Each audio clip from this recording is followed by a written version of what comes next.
about making your track persona and the track.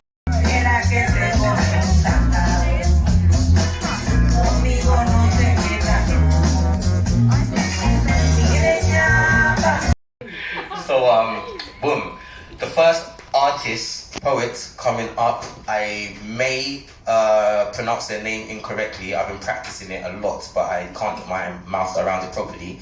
So I think it's pronounced Sayeda. Sayeda. Okay, boom. So this was the first person to come up with that sort of energy and say, yo, like, do you want me to come up and... No, don't surprise them yet. Wait.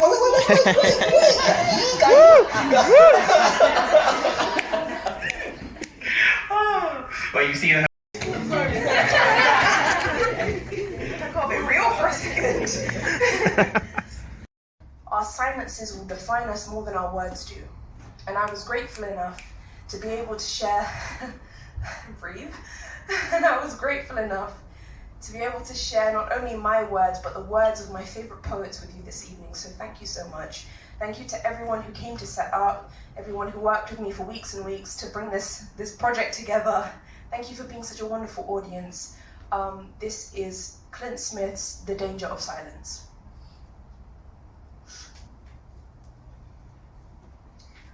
Dr. Martin Luther King Jr., in a 1968 speech where he reflects upon the civil rights movement, states, "In the end, we will remember not the words of our enemies, but the silence of our friends." As a teacher, I've internalized this message. Every day, all around us, we see the consequences of silence manifest themselves in the form of discrimination, violence, genocide, and war. In the classroom, I encourage my students to explore the silences in their own lives through poetry. We work together to fill those spaces, to recognize them, to name them, to understand that they don't have to be sources of shame.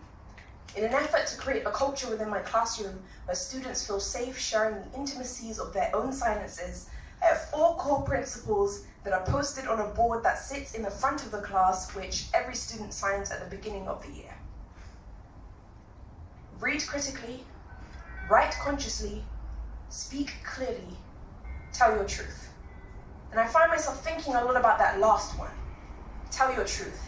And I realized that if I was going to ask my students to speak up, I was going to have to tell my truth and be honest with them about the times where I failed to do so. So I tell them that growing up as a kid in a Catholic family in New Orleans, during Lent, I was always told that the most meaningful thing one could do was give something up. Sacrifice something you typically indulge in to prove to God you understand his sanctity. I'd given up soda, McDonald's, French fries, French kisses, and everything in between. But one year, I decided to give up speaking. I figured the most valuable thing I could do was sacrifice my own voice, but it was like I hadn't realized I had done that such a long time ago. I spent so much of my life telling people the things they wanted to hear instead of the things they needed to, told myself I wasn't meant to be anyone else's conscience because I still had to figure out being my own, so sometimes I just wouldn't say anything. Appeasing ignorance with silence, not realizing that validation does not need words to endorse its existence. When Christian was beat up for being gay, I put my hands in my pocket and walked with my head down as if I didn't even notice. I couldn't use my locker for weeks because the bolt on the lock reminded me of the one that I had put on my lips. When the homeless man in the street looked up, merely searching for affirmation he was worth seeing, I was more busy touching the screen on my Apple than actually feeding him one. When the woman at the fundraising gala said, "I'm so proud of you. It must be so hard teaching those poor, unintelligent kids," I bit my lip because apparently we needed her money more than my students needed their dignity. We spend so much time listening to the things that people are saying that we rarely realize the things they don't. Silence is a residue of fear. It is feeling your flaws gut-wrench guillotine your tongue. It is the air retreating from your chest because it doesn't feel safe in your lungs. Silence is Rwandan genocide. Silence is Katrina. It is what you hear when there aren't enough body bags left. It is the sound of the noose is already tied. It is charring. It is chains. It is privilege. It is pain. There is no use searching for your battles when your battles have already found you. I will not let silence wrap itself around my indecision. I will tell Christian that he is a lion, a sanctuary of bravery and brilliance. I will ask that homeless man what his name is and how his day was, because sometimes all people want to be is human. And I will tell that woman students can talk about transcendentalism like their last name was Thoreau. And just because you watched one episode of The Wire doesn't mean you know anything about my kids. So this year, instead of giving something up, I will live as if there were a microphone tucked under my tongue, a stage on the underside of my inhibition. Because who needs a soapbox when all you've ever needed is your voice? Thank you. And then slowly, so the poem that I wrote in 2018, which was My Mother the Muse, I wrote it, I think, I just had a crap day at school. It was awful. And I came home and Mum was there and we watched NCIS together, and I was like, this is motivation. So I felt like I wanted to write about it. I think it varies. Sometimes it's just putting down thoughts and then making it into a poem. Sometimes everything comes out as it's supposed to be and it exists. I can't control how it happens, so however it happens, it happens. It happens very well. It does Thank happen. you. That did not happen very well. I mean, this is craft. This is like you've trained your craft. It's beautiful. Thank you. Who's next?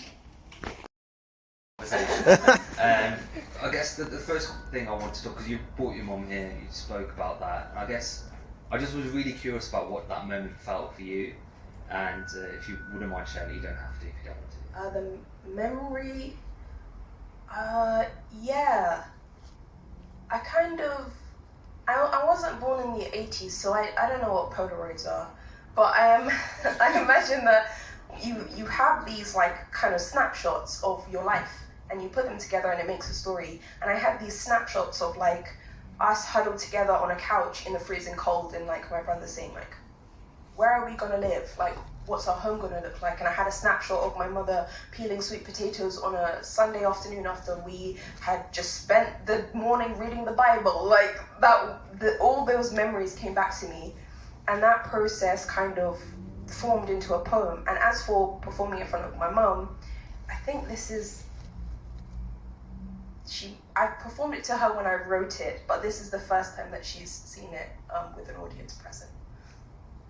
That's really sweet. And I guess, because as I was listening to everyone's poetry, one of the things that came to my head was like the thoughts, you kind of picture the words that people are saying.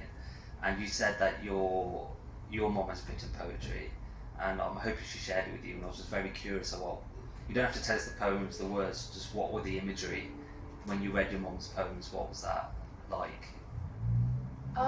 She read me... Can I say that you read me a piece of your diary? I won't say what, yeah. So she read me some of her diary, and it was about her experience growing, like raising me as someone with special educational needs. And I experienced it on the front lines, just being at school, but to hear her talk about it so lyrically, I think it was very touching. I think as children, we don't realize how much our parents love us as we